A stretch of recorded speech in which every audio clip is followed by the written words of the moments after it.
I mean, it's so frightening. So, please continue. Absolutely, Alex. And it's such an important thing. We have to be aware of this. How can we let a predator class that preys on children make executive decisions that affect all of us and have really been raping us and this country for some time now? But let's go over it. This pedophile ring, which I discussed earlier, was headed by a guy named Larry King, not the Larry King from television, but this guy had literally sung the national anthem. I believe it was at the 1988 Republican convention. He was an up-and-comer in the game. And the reason he was an up-and-comer in the game is he was the main player and pimp for young boys and girls, where he would even bring them in for midnight tours of the White House. A lot of this is chronicled in both the Franklin cover-up and the Franklin scandal. If you want a 60-minute synopsis of this unbelievable tragedy that occurred in our country and is probably still occurring today, especially with cases like this, Alex. And you can check it out. It's called Conspiracy of Silence. It'll blow you away. This was actually made by the Discovery Channel, funded with $500,000. And Congress had an emergency session where they funded them not to air this. And the only reason we have this rough copy where scenes are missing and the role isn't really finished is because it was used in court cases. It's really just an unbelievable story. And what's even more unbelievable is it crept its way into Barney Frank, a current congressman in Massachusetts, still to this day, Alex, into his bedroom through a gentleman named Stephen Goby, who was his boyfriend slash prostitute slash pimp of other young gentlemen right there, and at the local Chevy Chase Elementary School, where the superintendent was aware of what was going on. And just to be clear from memory, it's covered in the film, but I have the Washington Post, Washington Times. Some of the prostitutes were underage, correct? Absolutely. Absolutely. When you look at the testimony of people like Troy Bonner, Paul Bonacci, these are 14, 15, 16, 17-year-old. Yeah, but by the way, well, even younger, but I mean, going back, I was talking about Barney Frank specifically. We have the news clip on the news where they said, Frank got up and said, you investigate me, I'm going to release all the names, and it was shut down. And the way Nixon and others described it, you've got to at least just go to the parties where this is going on, not even be part of it, so they know you're compromised. I mean, it's like, I guess, some kind of gangs. I've heard of Mexican mafia, you got to kill an old lady or something to prove you're really evil. Or other groups, you got to kill a kid or whatever. And I guess with this New World Order, it's like a bunch of Nelly ninnies where you got to rape children to be part of their evil club. And, of course, you mentioned Larry King. He was convicted.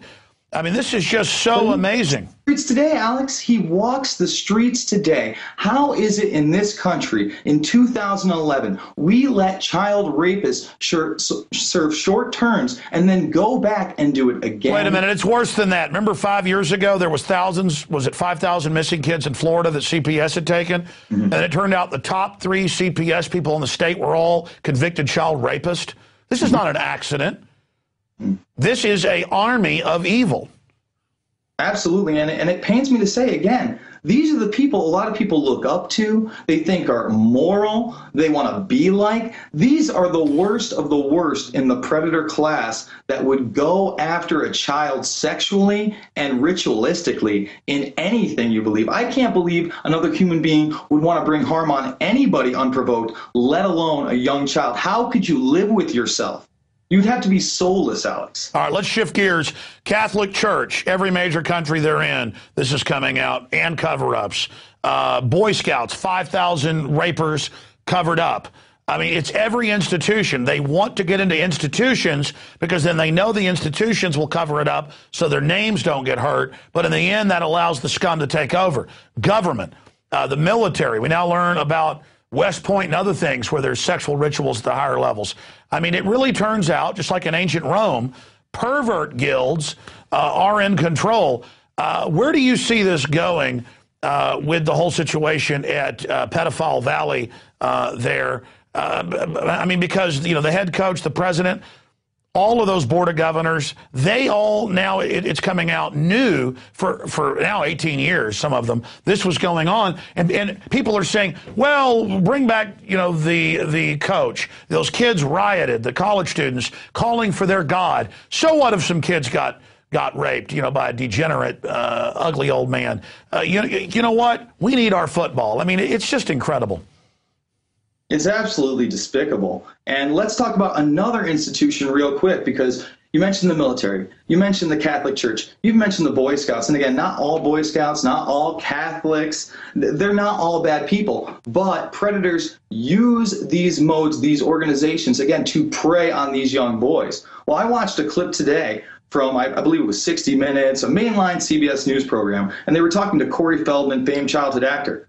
And they said, what's the biggest problem in Hollywood today to him? And he goes, honestly, he's like, the pedophilia. He's like, it's not talked about. It's widespread. It was done to me. It was done to Corey Haim. And, he wraps off all these people. And he's like, the guy that did it to me, I guarantee he's going to watch this interview and he's going to sit there and smile and know he's going to get away with it, because these guys have gotten away with it for so long. And these are the heads of our entertainment industry as well, literally feeding us the propaganda that we consume every day, Alex. And pedophiles may be 0.5% of the population, and they're trying to now sexualize children, just like they're selling us on torture, TSA, groping children. They're trying to change our political and social atmosphere into their cesspool, and they're sexualizing the children as young as 5, 6, 7, trying to sell outfits to little girls that look like a prostitute's outfit. I mean, it is scientifically done to destroy our society, and it's such a tiny group, but they're the group willing to carpet bomb villages of children, to use DU worldwide. They're the groups willing to genetically engineer the crops to sterilize the population. And, the way investigative journalist, former federal criminal investigator Greg Pallas put it, and he's right, this is just a byproduct of pedophilia. These people are so wicked in the ruling class across the political spectrum worldwide for wars, stealing pension funds, evil, that it's a bunch of evil people competing with each other to take over. So, of course, the most evil are going to be in positions of power. And Pallas said the pedophilia thing is just a side deal, that they're all there. Quite frankly, from my research, as bad as it is, they're just raping some children. As you pointed out, they're butchering them.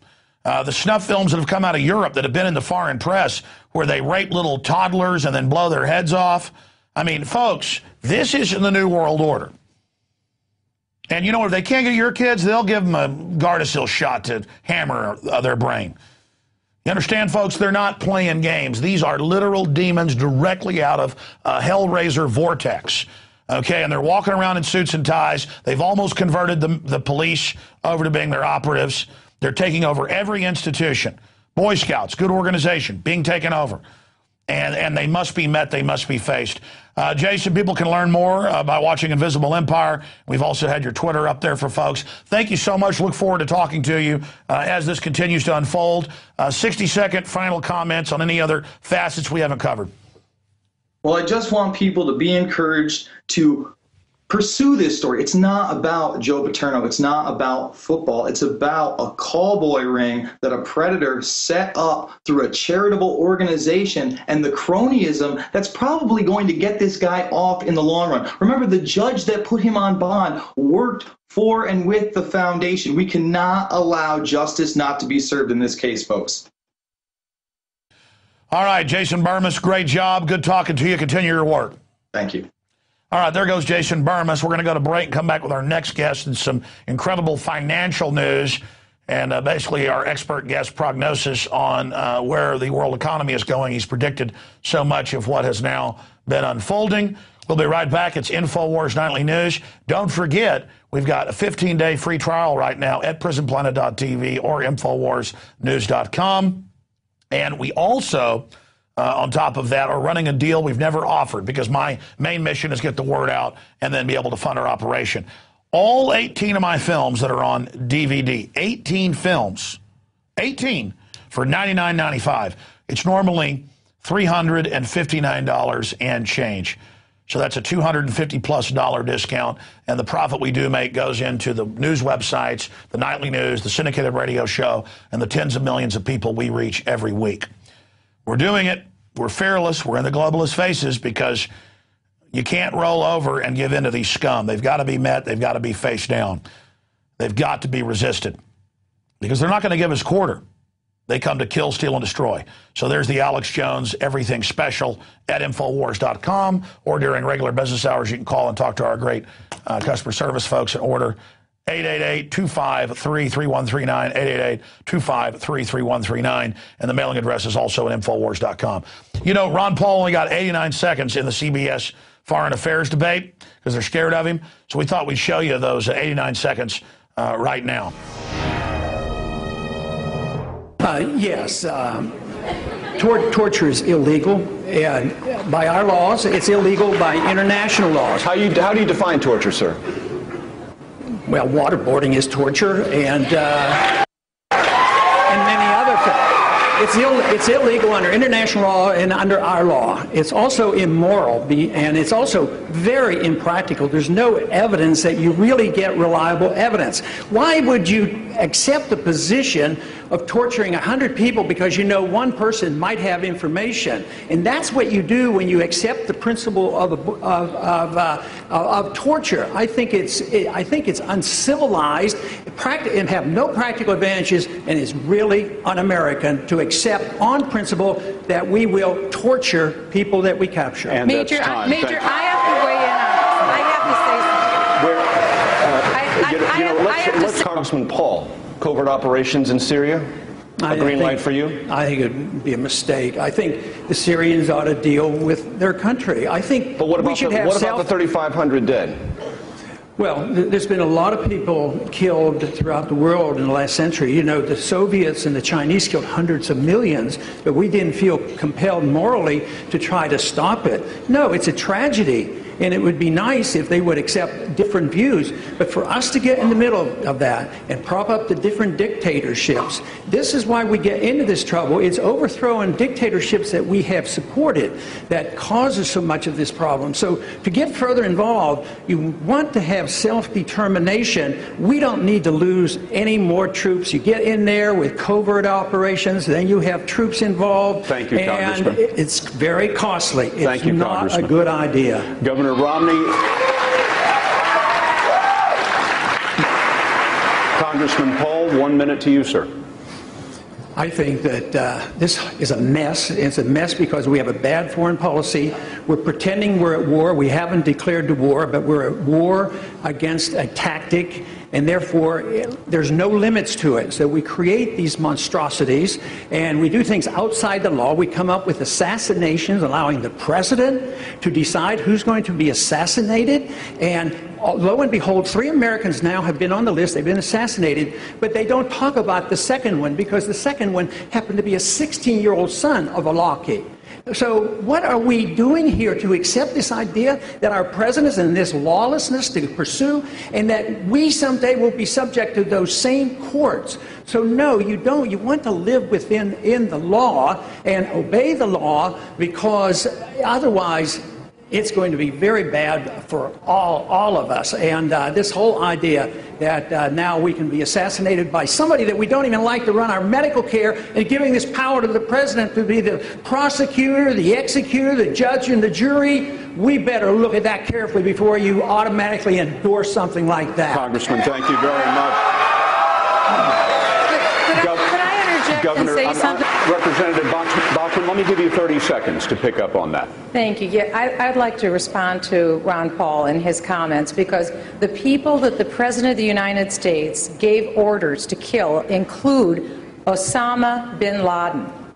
Now, I think all of us can agree this was a good idea for the President of the United States to make this decision. Ron Paul doesn't think so. But this was a very good idea for the President. After all, Osama bin Laden had no problem ordering the destruction of the Twin Towers or of the Pentagon. That resulted in over 3,000 lives. As well, Alaki, who we also killed, he has been the chief recruiter of terrorists, including Major Hassan at Fort Hood, including the underwear bomber over Detroit, and including the Times Square bomber. These were very good decisions that were made to take them out. Congressman, thank you. I know, Ron Paul, you want to jump in, please.